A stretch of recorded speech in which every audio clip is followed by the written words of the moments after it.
Welcome to the session. Today we are going to discuss about inertial and non-inertial frame of references. We know frames of reference are very important while discussing motion. We know that motion is relative. It is not easy to say absolutely whether a body is at rest or in motion, and actually speaking, the terms absolute rest and absolute motion are meaningless. We have to say the body is in motion with respect to some other body or with respect to something else. Now, to discuss motion, we require frames of reference. Now, let us think what is frames of reference. A frame of reference is something about which we are discussing motion. And we can only say whether the body is at rest or in motion with respect to a frame of reference. Usually we will use a coordinate system as a frame of reference. You can see a coordinate system, x-axis, y-axis and z-axis with some origin. This origin is a known place, and using x, y, z axis, that is the coordinate system, we can discuss motion.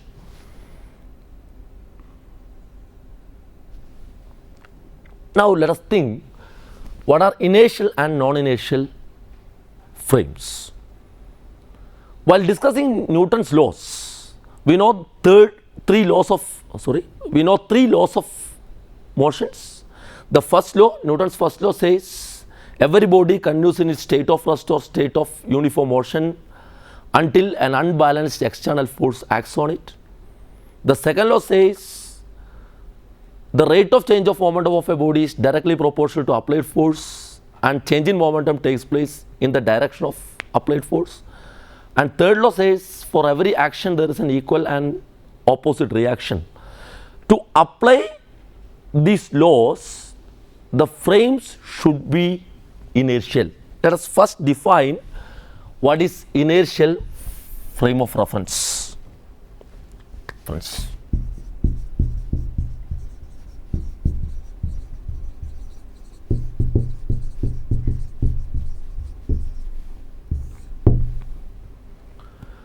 We will define inertial frame of reference as the frame in which Newton's laws are applicable, or the frames in which Newton's laws hold good. Now, we know usually we will use a coordinate system as a frame of reference. We can use a coordinate system attached to any body in this universe as a frame of reference. Now, let us think what is the actual concept of the inertial frame of reference. And we know the definition now. The inertial frames of reference is defined as the frame of reference in which Newton's laws hold good. Now, to explain this completely, let us think, can we say any example of an inertial frame of reference? If we think to describe an example, we can see that it is not easy, because the motion is not absolute. The terms absolute motion and absolute rest are meaningless. The motion is always relative. We can say whether a body is in motion with respect to something else. At the same time, we can say that the body is in motion and body is at rest with respect to different frame of references. Now, to say an absolute example of inertial frame, it is not easy. Now, let us look what is the concept of inertial frames once again. And if it is not possible to say an absolute example of inertial frame of reference, and what is the need of such a frame of reference, we know how can we apply Newton's laws. Usually I can select a frame, say this is a Cartesian frame with x, y, z, O as the origin. This is a frame of reference. I will assume that this frame is inertial. And the concept of inertial frame of reference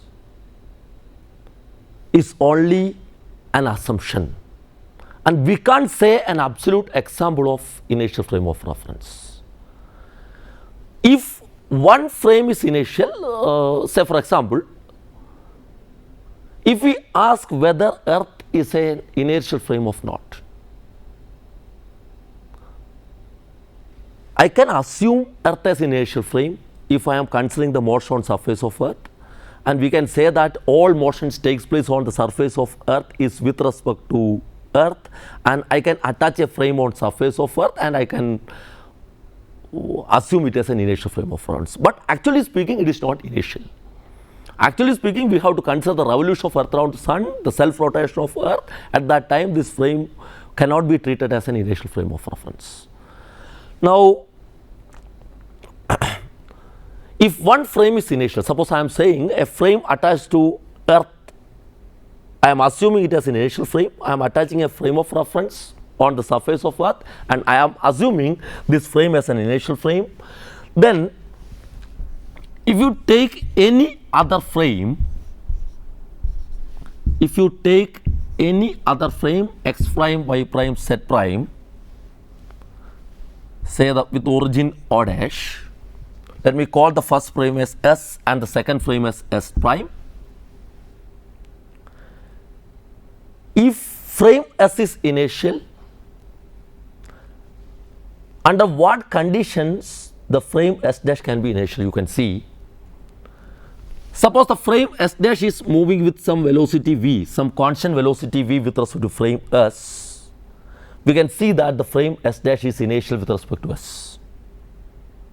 If S is inertial, S dash will be also inertial. Or if S dash is rest with respect to S, then also the frame S dash will be inertial. Now we have to say that any frame which is at rest or moving with constant velocity with respect to an inertial frame are also inertial. Or once again, all frames which are at rest or moving with constant velocity with respect to an inertial frame are also inertial. Now we have to clearly understand that it is not easy to say an absolute example of an inertial frame of reference. Under certain circumstances of motion, we will assume one frame as inertial frame. If we take one frame as inertial, we can say whether other frames are inertial or not. Like this, if one frame is inertial, all frames which are moving with constant velocity or at rest with respect to an inertial frame are also inertial. Right. Now let us think what are non-inertial frames of reference. Non-inertial frames. We know inertial frames are frames in which Newton's laws are applicable, and here we can define non-inertial frames as the frames in which Newton's laws are not applicable.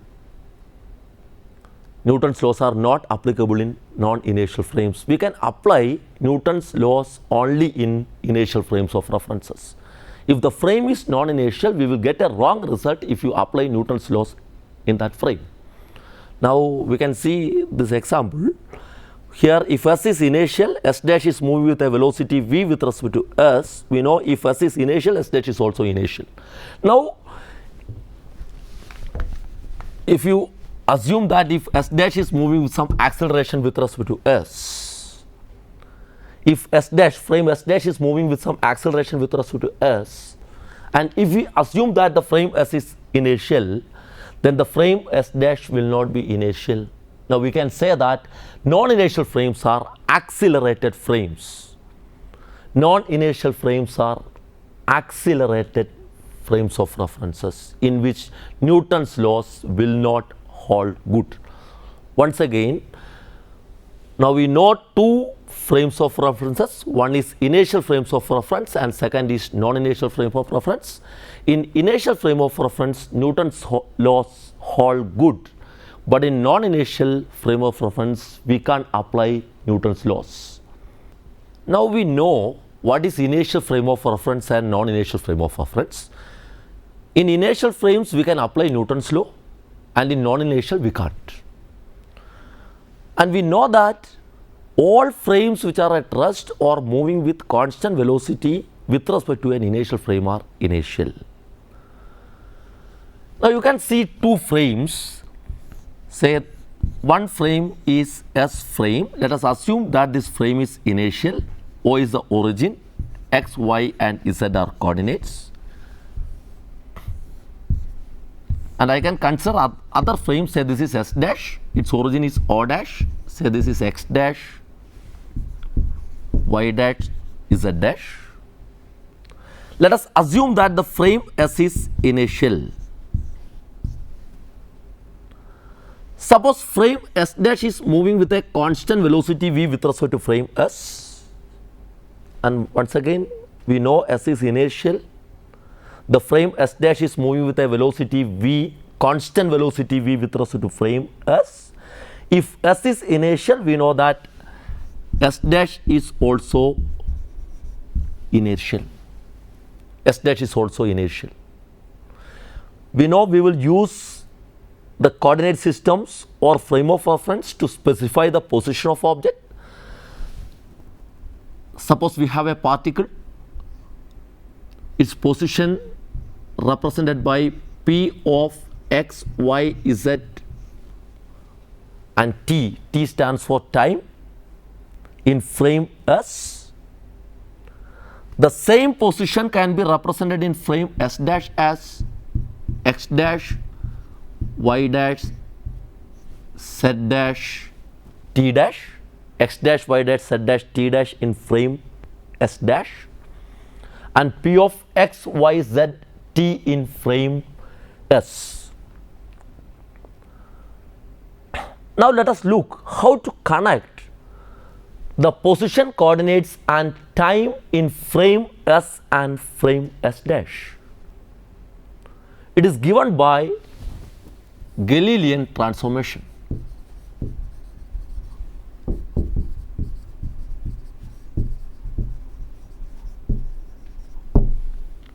It is given by Galilean transformation.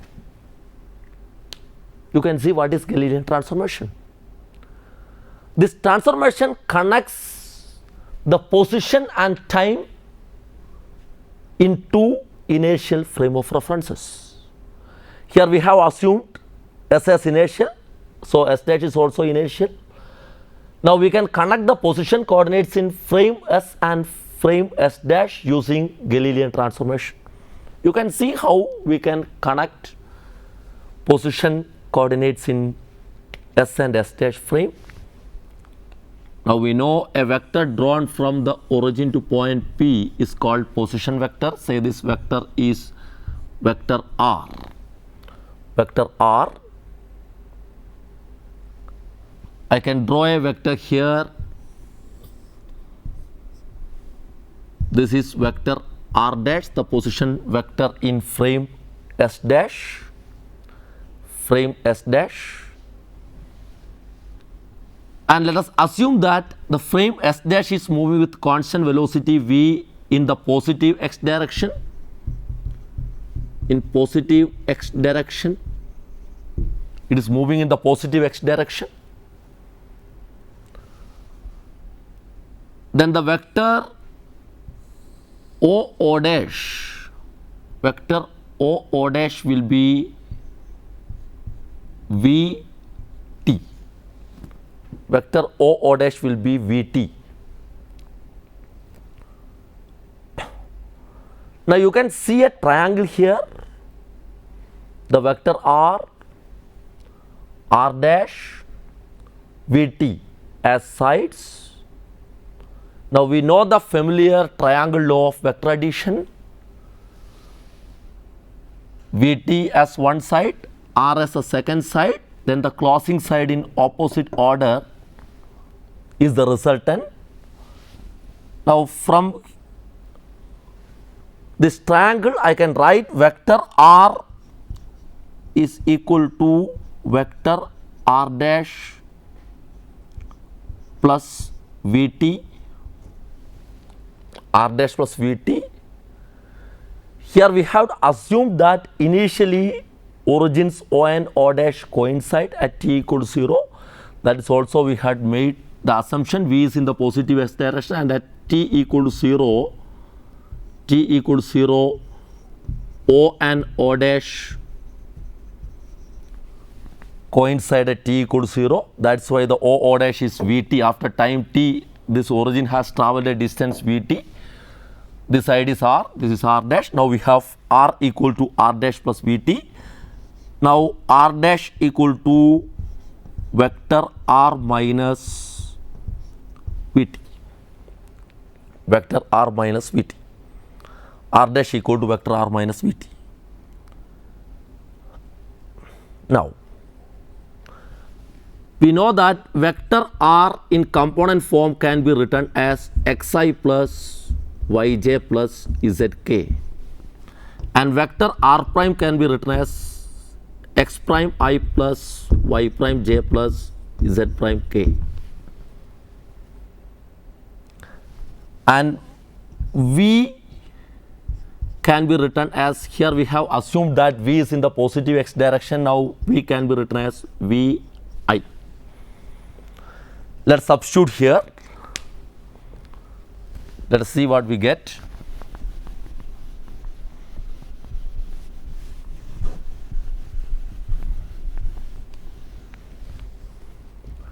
Here we get x prime I plus y prime j plus z prime k equal to xi plus yj plus zk minus vi.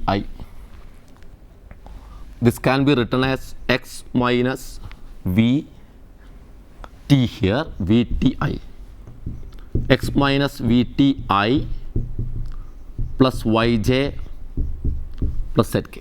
Here the same thing, x prime I plus y prime j plus z prime k.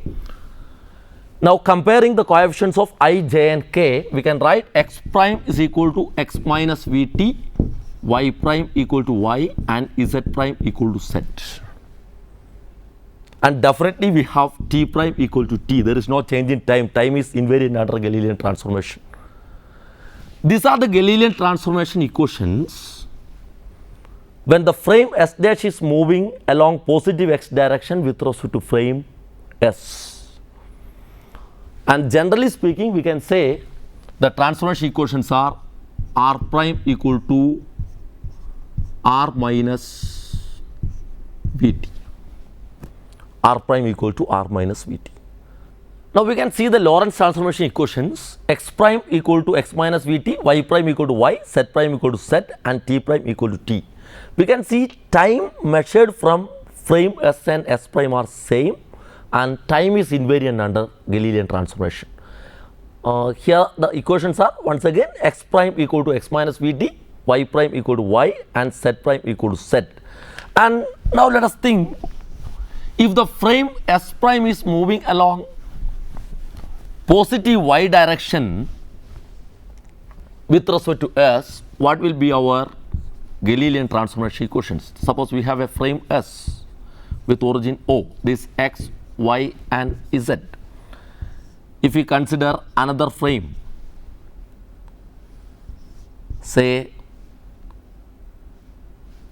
the frame is S prime, x prime, y prime, z prime. Suppose this is moving along positive y direction with velocity v. You have to remember the Galilean transformation equations. While the frame is moving along positive x direction, we know it was x prime equal to x minus vt, y prime, y has not changed, y prime equal to y, z prime equal to z, and t prime equal to t. Now in this situation, suppose we know S is an inertial frame, S dash is also inertial. Here the frame S dash is moving along positive y direction with velocity v. Here we will write the transformation equations are x prime equal to x, here y prime equal to y minus vt,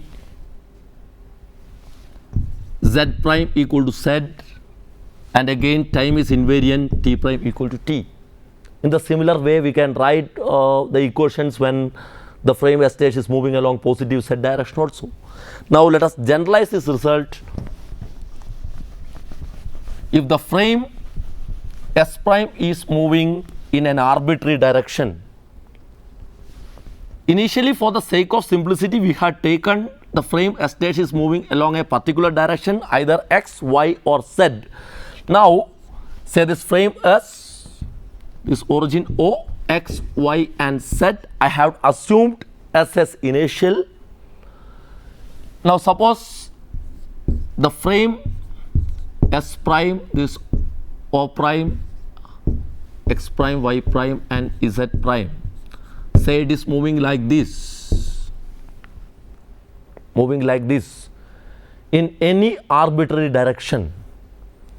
Here also we can write the transformation equations. Vector r prime is r minus vt, and with t prime equal to t, r prime equal to r minus vt and t prime equal to t. This is the way the position coordinate and position vector transforms under Galilean transformation. Now we know what is Galilean transformation. These transformation equations connects the position coordinates between two inertial frames. If we know the position coordinates from one inertial frame, we can calculate the position coordinates from other inertial frame by using Galilean transformation equations. Now let us look how velocity transfers under Galilean transformation. How velocity transfers. Let us discuss velocity transformation.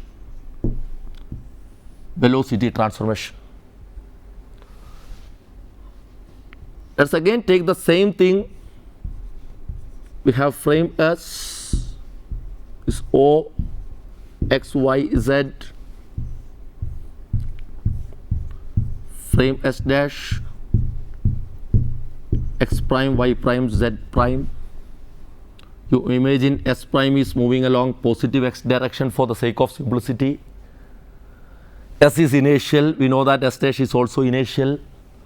Now we know the transformation equations. X prime equal to x minus vt, y prime equal to y, z prime equal to z and t prime equal to t. These are the Galilean transformation equations. Suppose we have a particle here, it has a velocity ux in frame S, and the velocity of the particle in frame S dash is ux prime. This is in frame S, in frame S dash. The velocity is ux in frame S and ux prime in frame S dash. Now let us look how to connect. If the velocity measured from frame S is ux and if the velocity measured from frame S dash is ux prime, how to connect these velocities? We know that velocity is the derivative of position. Ux is dx by dt.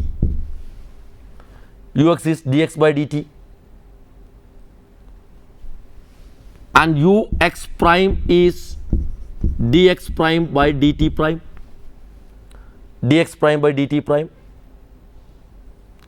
Now you can see these transformation equations. Let us take the variation here. X dash equal to x minus vt. Let us take the change in x dash. From this equation we can write dx dash equal to dx minus v is a constant, v dt. From this equation I can write dt dash equal to dt. Now ux dash equal to dx dash by dt dash. This is equal to, what is dx dash? Dx minus v dt. What is dt dash? It is dt. Now we can substitute dx minus v dt divided by, in place of dt dash we have to put dt. This is equal to dx by dt is ux. You can see here ux is dx by dt is ux, dt get cancelled, ux minus v. ux minus v. Now the transformation equation, the velocity transformation equation is ux dash is ux minus v. You can see that the velocity is measured from frame S and S prime are different. The velocity is measured from frame S and S prime are different. If we have the equation ux prime equal to ux minus v, ux prime equal to ux minus v. Once again, suppose this particle is moving like this with some velocity u. That is, this particle has velocity components in x, y and z direction. X, y and z direction. X, y and z direction. This velocity u has an x component, say ux, y component uy and z component uz. Now this velocity has three components. The x component is ux, y component is uy and the z component will be in a other plane. Now let us draw like this uz. Correspondingly, it has the velocities measured from frame s dash is ux prime, frame y dash is uy prime and frame z dash is uz prime. Three velocities. You can see what is the difference. Initially we have considered the particle has velocity only in x direction. Now I am saying that the particle's velocity is in some arbitrary direction. Particle velocity is in some arbitrary direction, so that it has x component, that is ux, y component uy and z component uz. And we have assumed that the frame s dash is moving along positive x direction with velocity v. You see, the frame is moving in the positive x direction. The frame is moving in the positive x direction with velocity v. Our transformation equations, the position transformation equations are same. It is x dash equal to x minus vt, y dash equal to y, z dash equal to z and t dash equal to t. These are the transformation equations. These are the transformation equations. Now how to write the expressions for velocity? We know the same thing. We have ux equal to dx by dt, uy equal to dy by dt and uz equal to dz by dt. This is the x component of velocity in s frame, y component of velocity in s frame and z component of velocity in s frame. Now we have ux prime equal to dx prime by dt prime, uy prime is dy prime by dt prime and uz prime is dz prime by dt prime. You know this ux prime is the x component of velocity in s dash frame, uy prime is the y component of velocity in s dash frame and uz prime is the z component of velocity in s frame. Now this equal to this has already done, dx prime by dt prime is ux minus v, ux minus v, and here let us take this equation y dash equal to y or y prime equal to y, y dash or y prime equal to y. Now what is dy prime equal to? From this relation we can write dy prime equal to dy or dy dash equal to dy. Now dt prime, t prime equal to t. Now dt prime is again dt. Now it is dy by dt, it is uy. This again dz by dt, this equal to uz. Now you can see, due to the motion of frame in the positive x direction, the velocity in y and z direction unaltered, it is same. The velocity is measured in the y and z direction is same in s and s dash frame. Only the velocity in s frame is changed because the frame s dash is moving in positive x direction. This is the velocity transformation equations.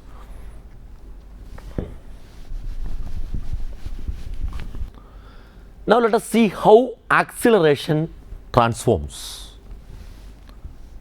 Again we have the same framers,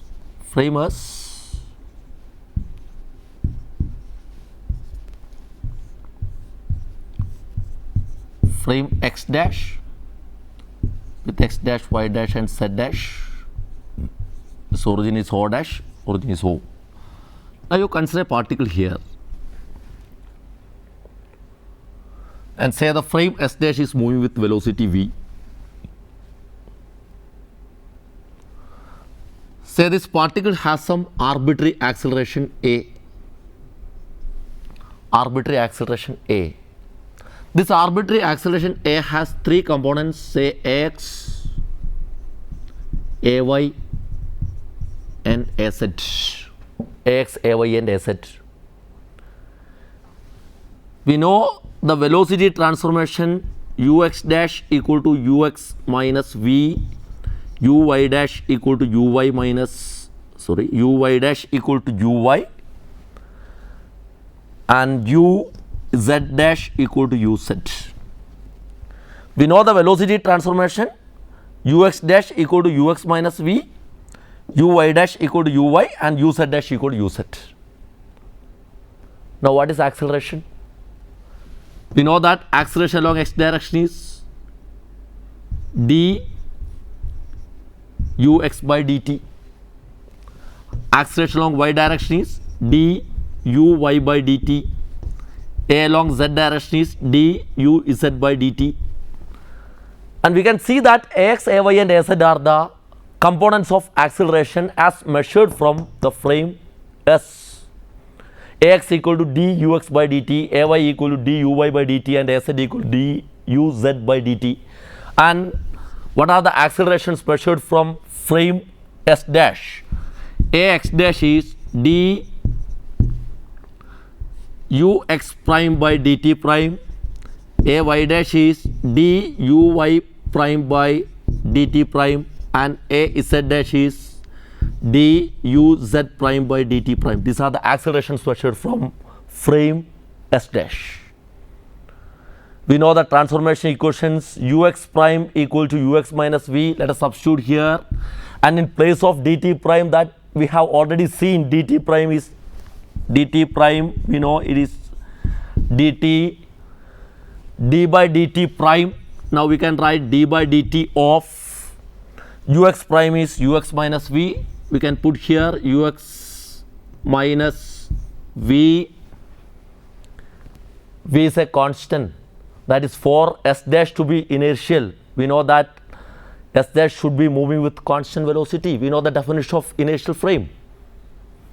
If S is inertial, for S dash to be inertial, the velocity of S dash should be a constant, then only S dash will be inertial. Now d by dt of a constant is 0. Now again this is dux by dt, this is equal to ax. Now uy prime is uy, dt prime is dt. Now duy prime by dt prime is duy by dt, this is ay. This is again az, no change. You can see the transformation equation for acceleration.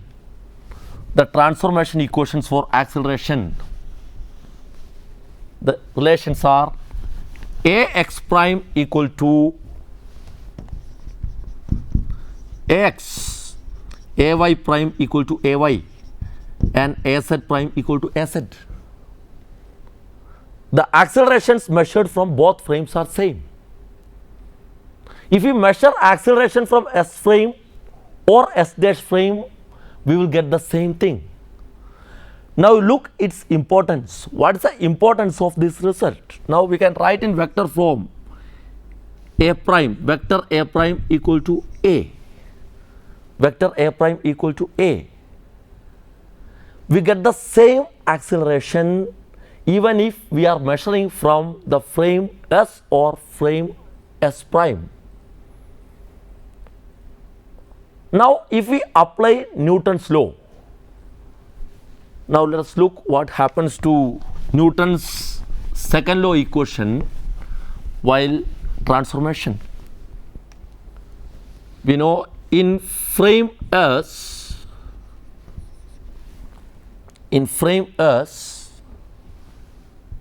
the Newton's law equation is F equal to ma. F equal to ma. And in frame S dash,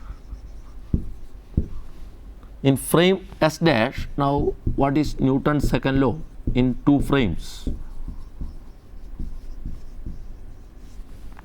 In frame S, Newton's second law can be expressed as F equal to ma. And in frame S dash, I can write F dash equal to m. Mass is the quantity of matter. It will not change during Galilean transformation. M A prime. But as per Galilean transformation, A prime equal to A. Now this is M A. M A. And here we can see that Newton's second law remains invariant under Galilean transformation. That means we can apply Newton's laws from any inertial frame of references.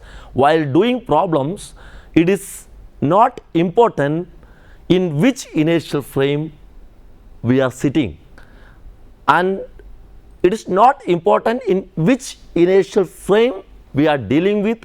We can take any inertial frame for solving problems with Newton's second law. Now this principle, now we have seen that Newton's second law is invariant under Galilean transformation, and this can be generalized to most of the basic laws of mechanics and most of the basic laws of physics. And there is a principle called principle of Galilean invariance.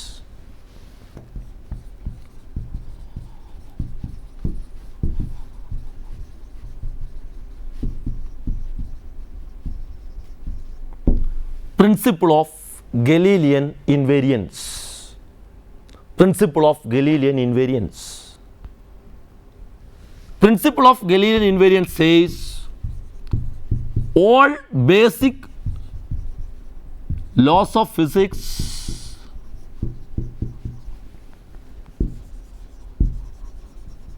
remain invariant under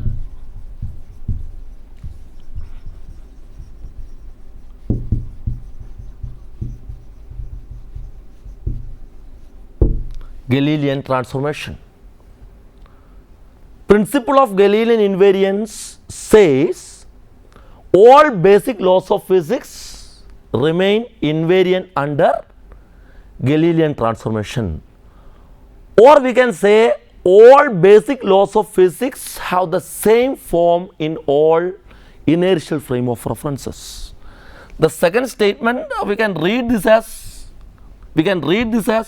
all basic laws of physics have the same form in all inertial frames. The principle of Galilean invariance says, you can see the principle of Galilean invariance says all basic laws of physics have all basic laws of physics remain invariant under Galilean transformation.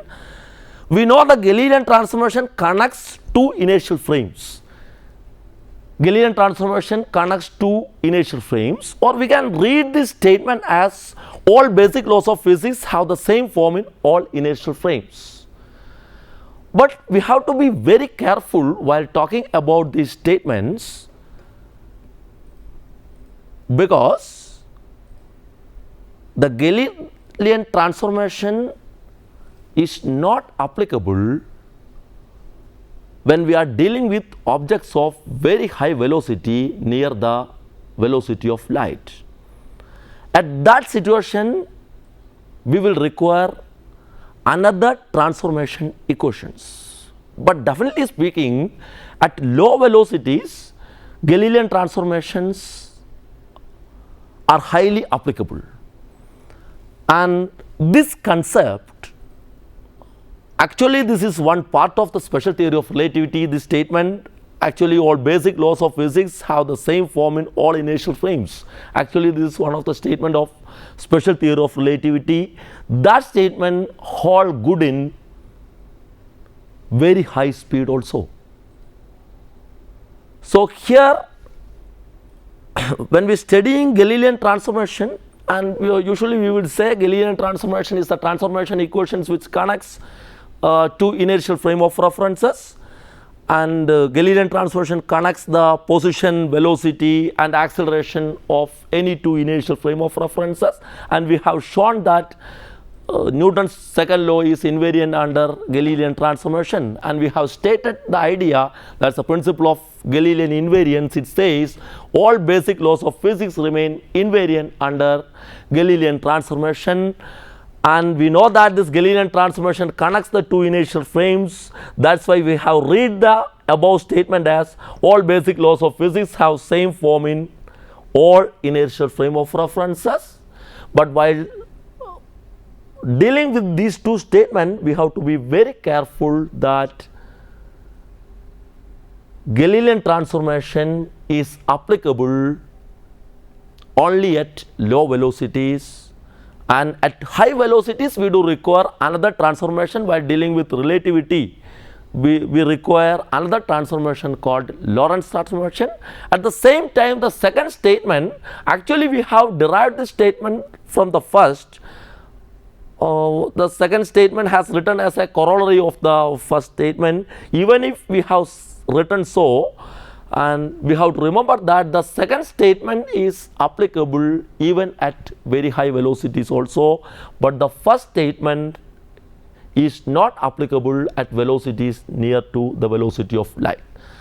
Now let us see a very simple example how Galilean transformation helps in solving problems.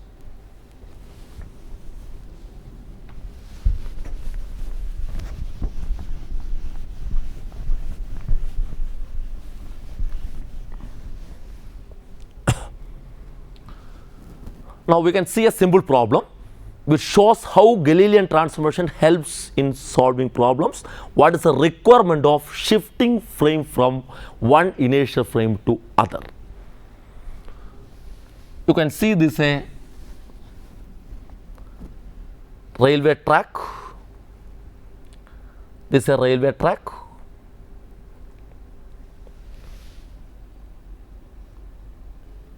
We have two trains. Let me call this train as T1. This T1 is moving with velocity v1. The train T1 is moving with velocity v1. Say this is train T2. T2 is moving with velocity v2. And a person on the ground, say he is an inertial frame. I am assuming his name is A, and I am assuming that he is an inertial frame.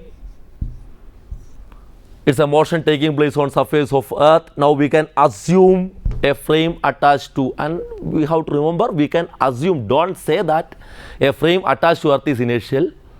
We have to say that a frame attached to earth can be assumed as an inertial frame. Here, say this person A, he is the frame, he is observing this motion. Say A is inertial,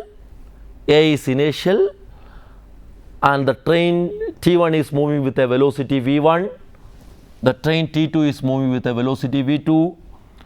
These two trains T1 and T2 are separated by, say, a distance d. These two trains T1 and T2 are separated with a distance d. D is a separation, and is given that v1 is greater than v2. v1 is greater than v2. v1 is greater than v2, and these two are running on the same tracks, and v1 greater than v2, and we can see what happens after some time. This one has a high speed as compared to T2. Now what happens is this will speed up, and finally it will collide on T2. Now our question is, when the train T1 was at a distance d from train T2, the driver of this T1 sees this train. Now to avoid collision, what he has to do is, he has to apply brakes. If his brake has enough strength, he can stop. Otherwise, what may happen is it may collide on the train. That may happen. Now our question is, what is the minimum retardation required to avoid a collision? The question is, what is the minimum retardation required to avoid a collision? You can see how to solve this problem. Now, the person disturbing motion is person A. He is an inertial frame. This train is running with velocity v1. This train is running with velocity v2. Both bodies are in motion. To solve this problem, what actually we have to do is, we have to consider the motion of both bodies. We have to consider how much distance this train has travelled. And the difference is d. While solving this problem from the ground, we have to consider the motion of two bodies. But we can use the Galilean invariance. Galilean invariance says you can solve the problem using Newton's law from any inertial frame. And also we know that any frame which is moving with constant velocity with respect to an inertial frame is also inertial. Right. Here we have stated that A is inertial. If A is inertial, you can see A is at rest, T1 is moving with velocity v1 and T2 is moving with velocity v2. If A is inertial, definitely T1 and T2 are also inertial, because T1 and T2 are moving with constant velocity with respect to A. Now to solve this problem, what we have to do is, better let us shift our frame of reference. What I am going to do is, let us shift the frame here. You consider the motion in the viewpoint of a person B sitting in train T2. The person B is sitting here and he is observing motion. And let us apply the Galilean transformation. We know A is inertial, B is also inertial. Now what is the motion as seen by B? You know that B is inside train T2. Now the velocity of train as seen by B is 0. The velocity of train T2 as seen by B is 0. And you apply the Galilean transformation. The velocity of T1 with respect to A is v1. v1 is inertial frame. And A is inertial frame. The velocity of train T1 with respect to B, to find that, let us apply Galilean transformation. We can see that as seen from B, this velocity will be v1 minus v2. You can remember the relation ux prime equal to ux minus v. Here ux is v1, that is the velocity as seen from A. v2 is v, the velocity of the frame, second inertial frame. Ux prime is the velocity of train T1 as seen from T2. Now to avoid collision, what to do?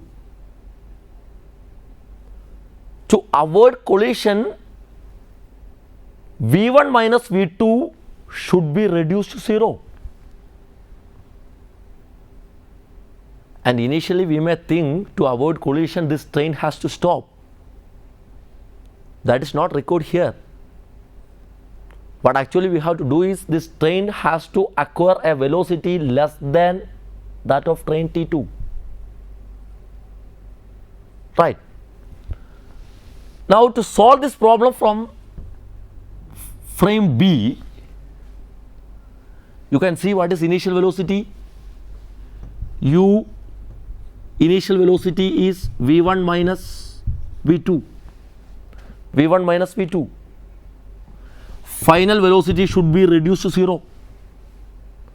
Final velocity should be reduced to 0.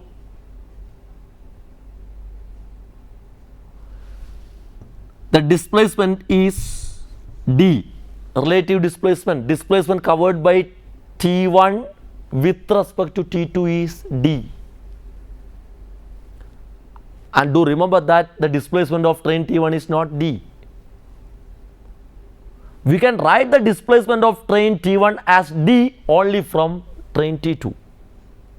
Otherwise, we have to calculate. If we are solving the problem from frame A, we have to calculate what is the distance, in what time it has taken to overcome T2. So, displacement equal to D as measured from B. What we have to calculate? We have to calculate acceleration or retardation.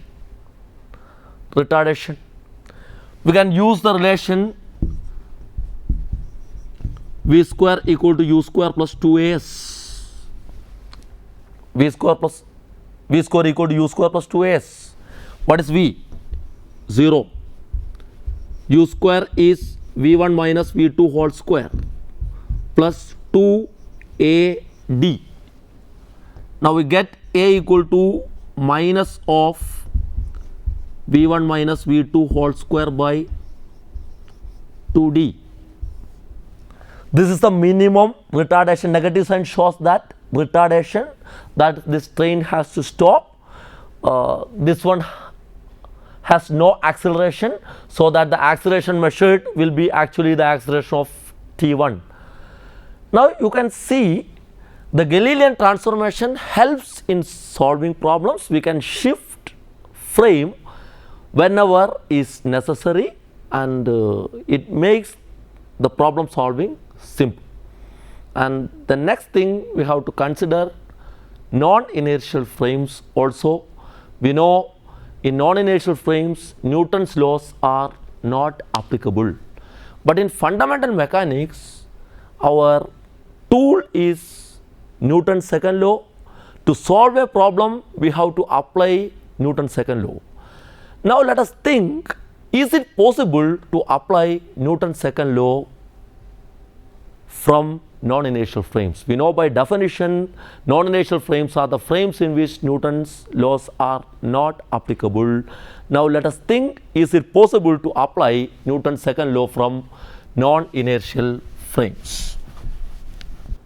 Now let us think how to apply Newton's second law from a non-inertial frame of reference.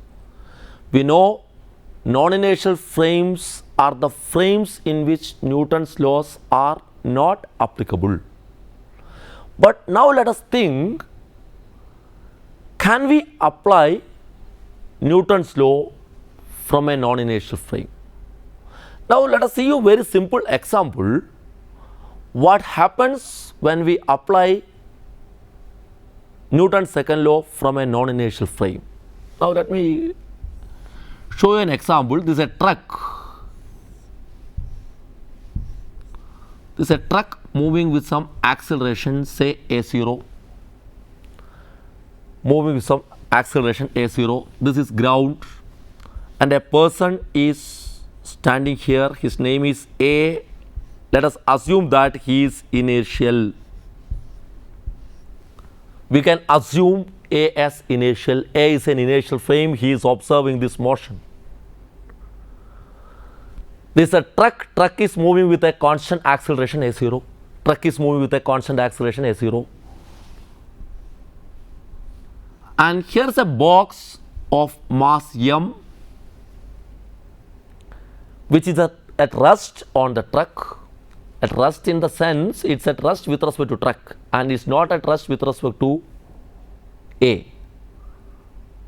That we have already told Motion is relative. We can't say whether it's at rest or motion. And with respect to an observer here, say B.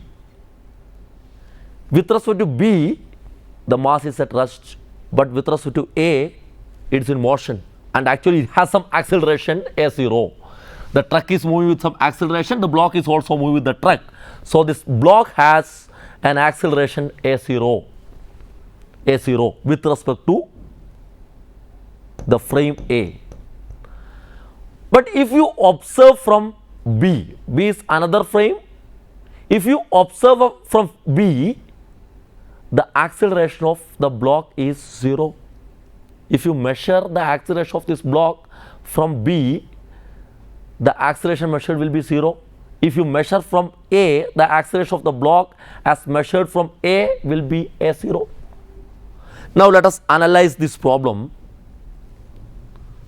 You can see this block of mass M. Block of mass M. What are the forces acting on it? It is attracted by earth in the vertical downward direction. It is a gravitational force mg comes. What other forces comes here? Here is a contact. This block is in contact with the truck. Now wherever there is a contact force. This contact force has two components. One is perpendicular to the surface of contact. It is called normal reaction.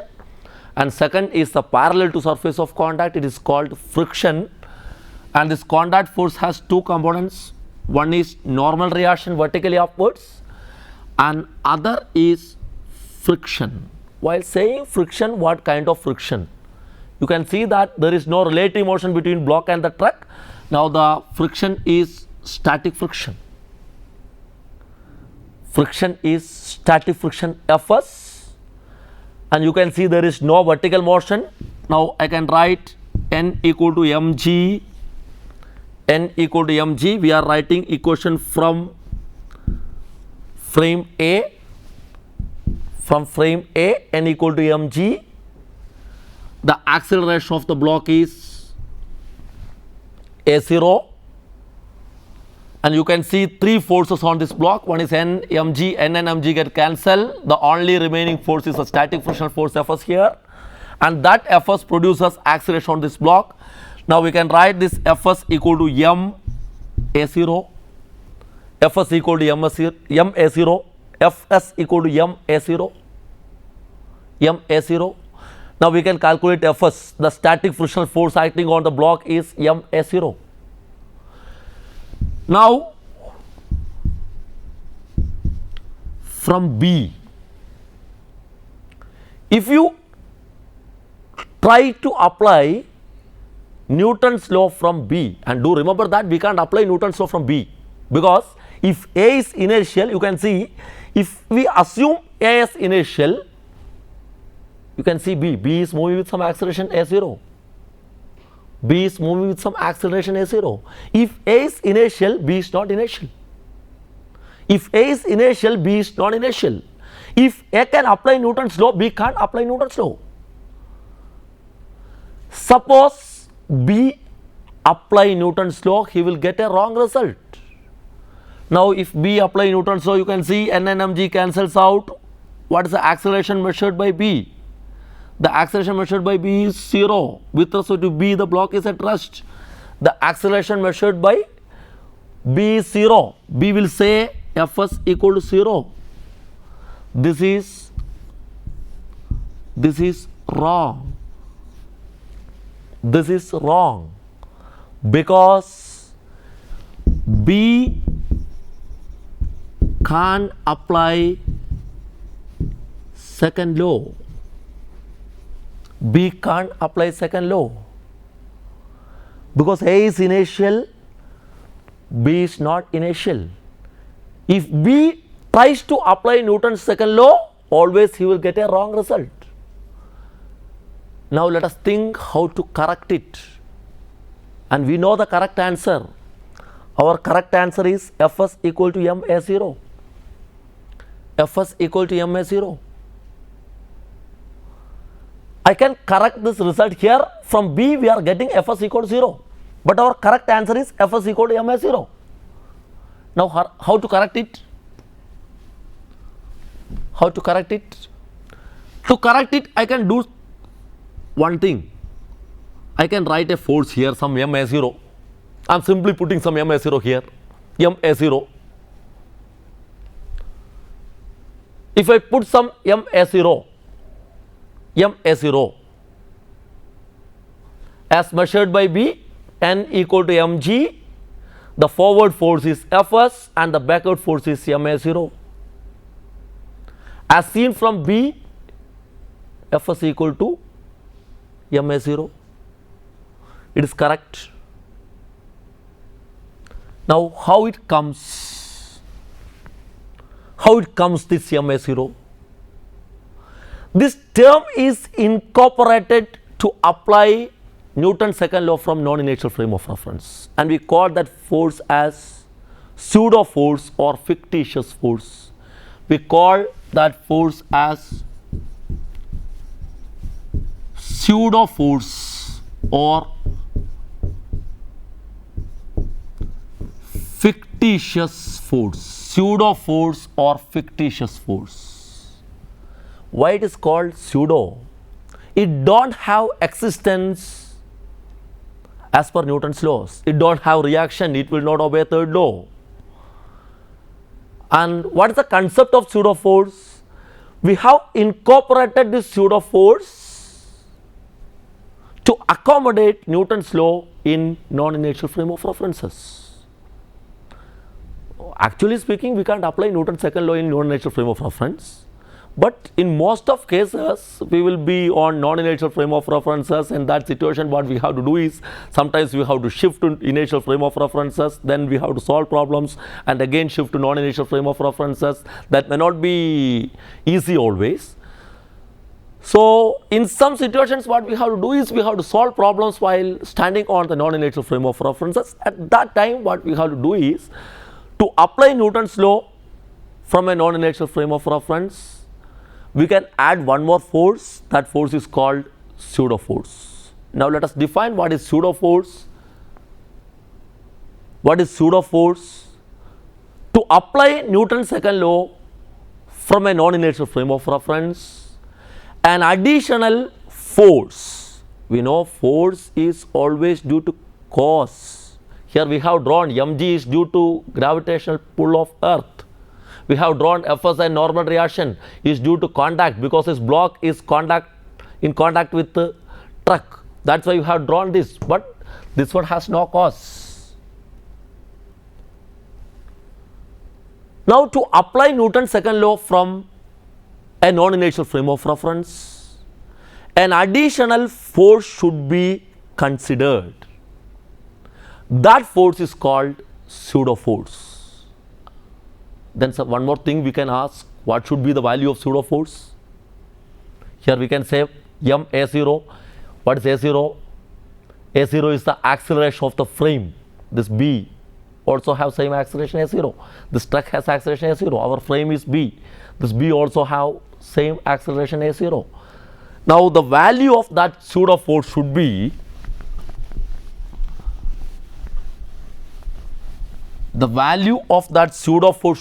equal to minus m a0 minus m a0. This is the value of pseudo force. M is the mass of the object. A0 is the acceleration of the frame acceleration. This is a concept of pseudo force. The familiar examples of pseudo forces are centrifugal forces and Coriolis forces. Centrifugal forces are the pseudo force acting on a particle which is at rest on a rotating frame. Coriolis force is the pseudo force acting on a particle which is moving on a rotating frame. The details of centrifugal and Coriolis forces will be discussed in the next session. And let us think what we had done today. We have discussed inertial and non-inertial frame of reference. We have stated that in inertial frames Newton's laws are applicable, and in non-inertial frames Newton's laws are not applicable, and we have shown how to apply problems from inertial and non-inertial frame of references and how to apply Newton's law from non-inertial frame of reference. We have shown how to apply Newton's laws from non-inertial frame of references and introduce the concept of pseudo forces, and I mentioned the familiar examples of pseudo forces, centrifugal forces and Coriolis forces, and the details about centrifugal and Coriolis forces will be discussed in the next session. And thank you for watching this session. Thank you.